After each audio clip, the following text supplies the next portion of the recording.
As we look at the subject of vulnerability in our praying today, Sister Joan begins with some interesting little story.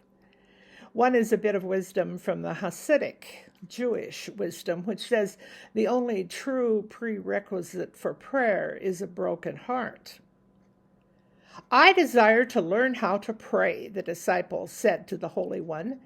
Then here is how. The Holy One said as he plunged the head of the disciple into a bucket of water and held it there while the disciple struggled to be free. Why did you do such a thing like that? The disciple demanded to know as he came up out of the water, gasping for breath. In order to teach you, the Holy One said, that when you get to the point where you know you need God as much as you need air, you will have learned how to pray. Only when the foundations of our precarious life have been shaken can we realize that we are not worlds unto ourselves. Only then can we ever really discover that the spiritual life is a basic of life, not just an addition. Until then, God is only a possibility, because God is not yet the air we breathe. God is not yet the song we sing, the life we seek. After all, we run on the wind of our own energy. We have everything. Why would we look for more? In fact, what more is there?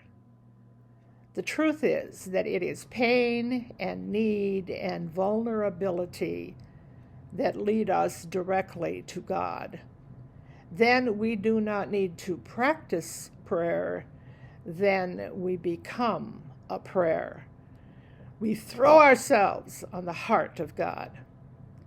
When pain comes that is bigger than anything we can deal with by ourselves, we begin to look beyond the superficial to the spiritual for answers. When we lose what we thought was our everything, we begin to find that only everything, capital E, is everything. When there are no words that can possibly describe the depth and breadth of our pain, we discover that only God can fill such deadening emphasis. Great God, give me the experience of your presence in pain so that I can give myself entirely to you. And our reading is from the Gospel of John, chapter 11. Then Jesus called out in a loud voice, Lazarus, come out! And Lazarus came out of the tomb, still bound hand and foot with linen strips, his face wrapped in a cloth. Many of those who had come to console Martha and Mary and saw what Jesus did put their faith in him.